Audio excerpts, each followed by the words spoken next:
สบายดีพี่น้องมือนี่แซ่บรสนี่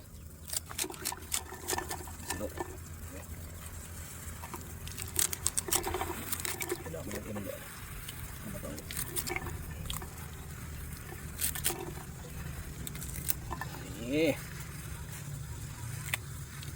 เดี๋ยวทีเด็ดเขาเอาเห็ดลงก่อน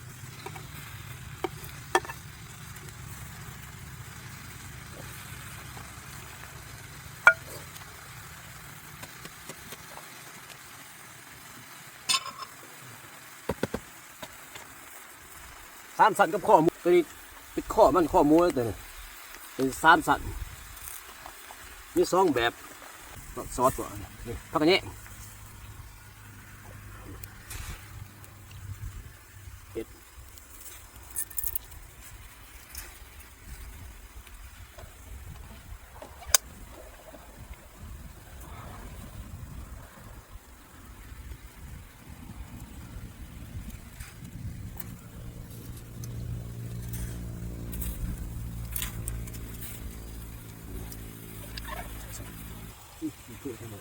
เฮ็ดอย่างละแสบก็เลยเฮ็ดอย่างเฮ็ดเค็มเฮ็ดเค็มพี่น้องเลยโอ้หล่นเลยกุ้งอีกบ้างกุ้งแล้วกันนะสี่เอาเสร็จเดี๋ยวมันมีกุ้งด้วยเอาปิ้งกระแสไปกุ้งเอาหล่นเลยนะ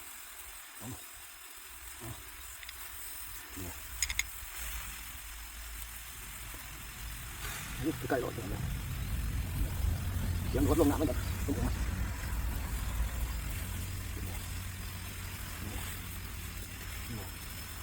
นี่แซ่บเลยนะเรารถเดี๋ยวผมล้นเลยถึงจะอร่อยนี่ไงพระเอกมะตองอันนี้เป็นข้อหมูตัวนี้เอาเลยโอ้โหเอาเซ็ตน้ำมันเอามันร้อยมันก็นี่น้ำมันอยู่แล้ว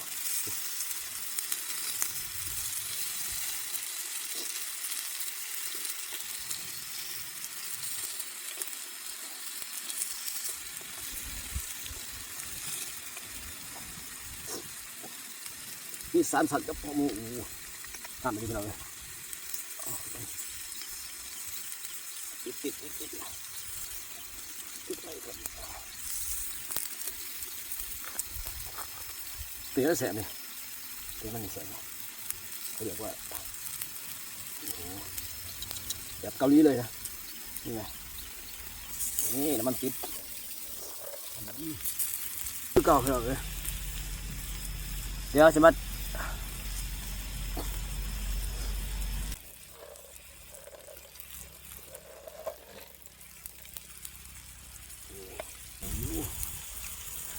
พุงมันร้อนเลย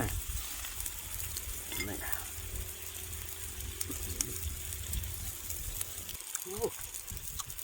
ไก่ร้อนเนาะโอ้สีดำเจียวป่ะ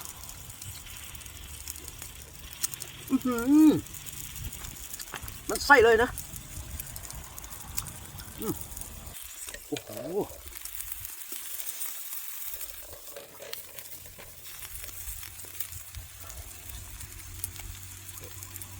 ร้อนเลยไฟดำอ่อนบ่เนาะฮะนี่น่าละสูตรตีนทานี้เอาไฟแห้งกดหน่อยเลยเลยปะเนี่ย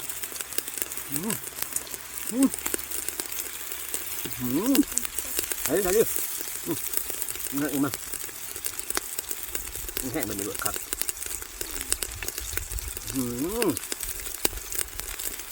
กรอบแล้วต้มยำเลยปลาทั่วดูไปให้เรา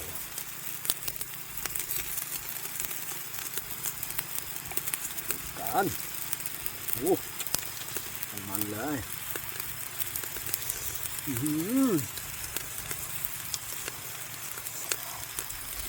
อืม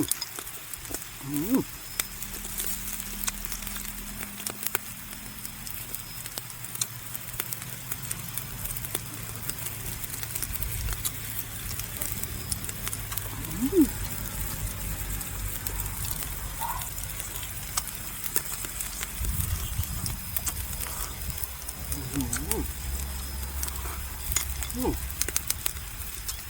นั่นมือแผ่มา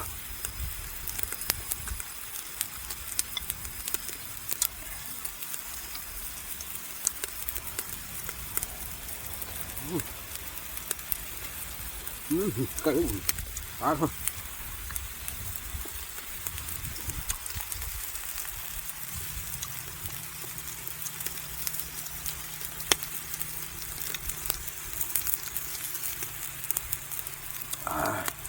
นี่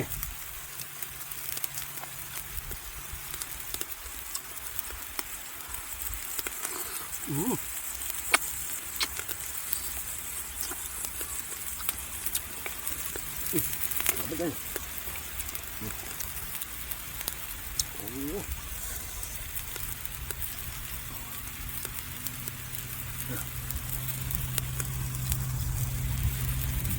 โหคักครับ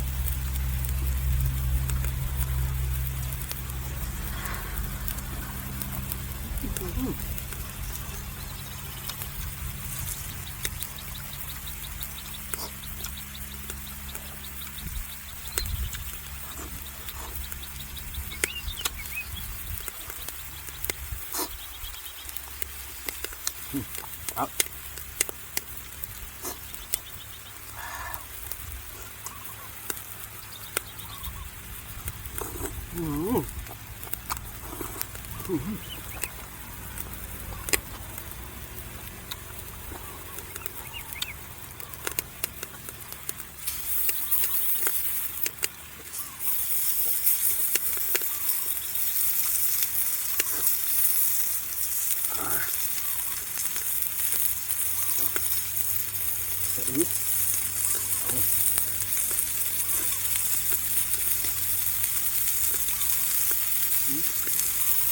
โอ้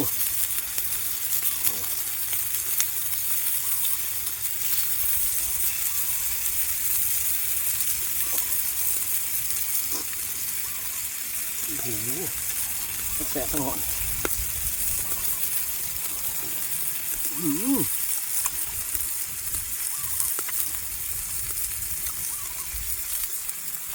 ไก่รส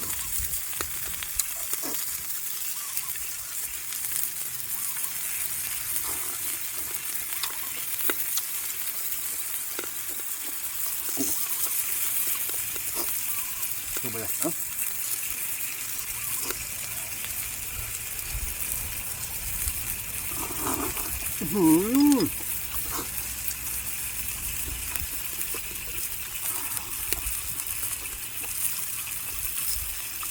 สักเลย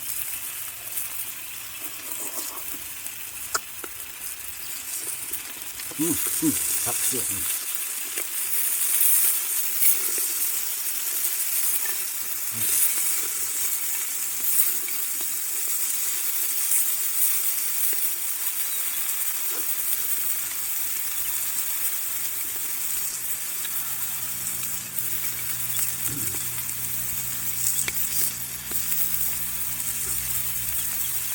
ใหญ่เกิน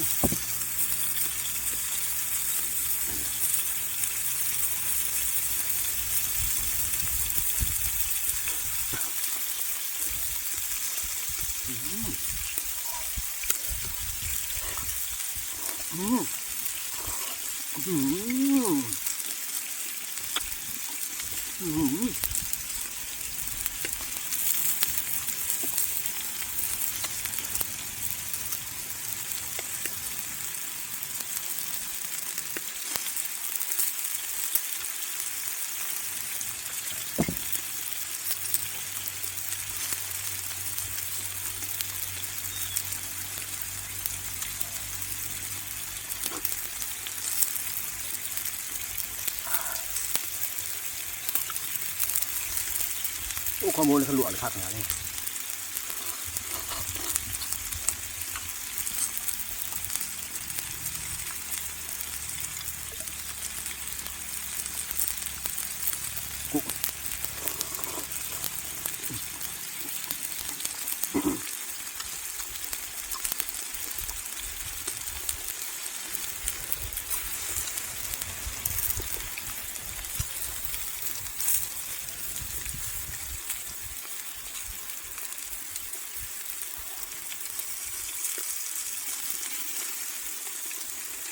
ใช่เหรอ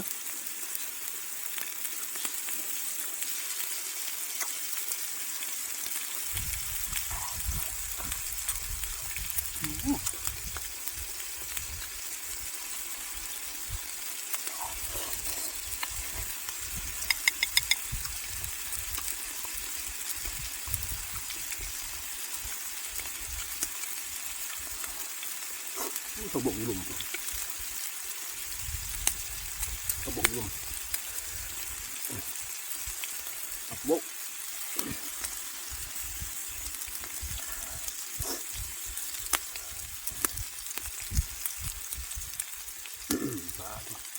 เจ็บหน่อยเลย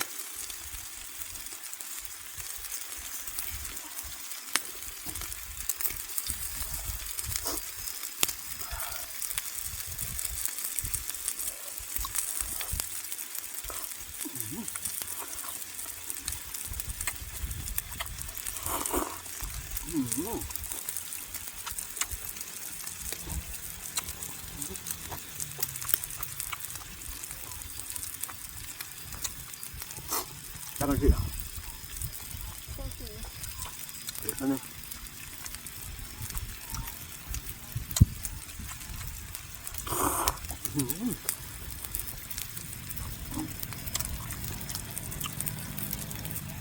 โคตรเจ๋งหน่อยเลย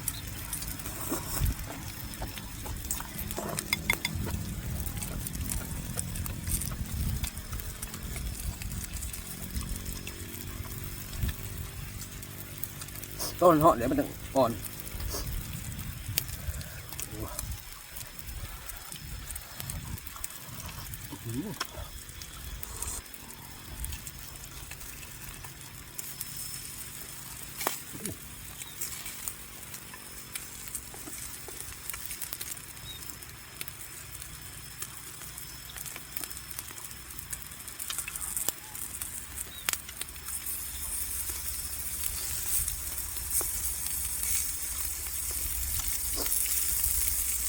โคตรอร่อยเลย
แซ่บรสหน่อย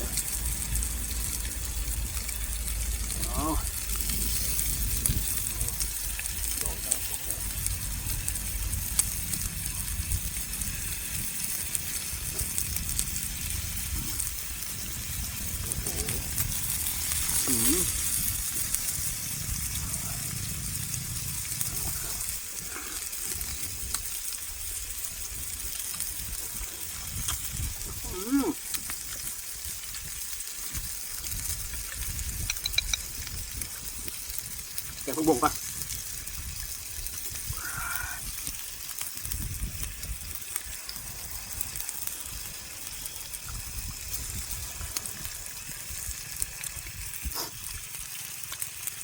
ไอ้ตัวหนึ่ง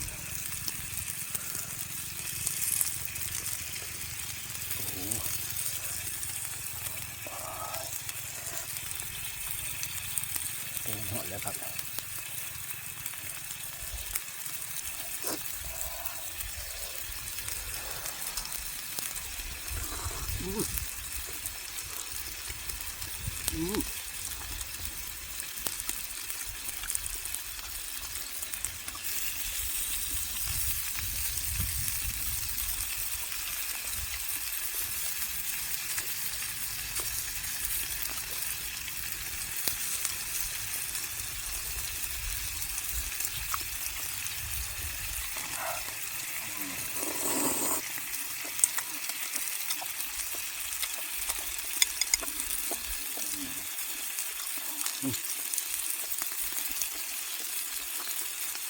ใกล้รถพี่น้องแซ่บเลยเอาสิแก้กินดิพี่น้องเอ้ยใกล้กลุ่มกินดินก่อนบานนี่เอาพอกันไหมแซ่บใกล้รถเนี่ย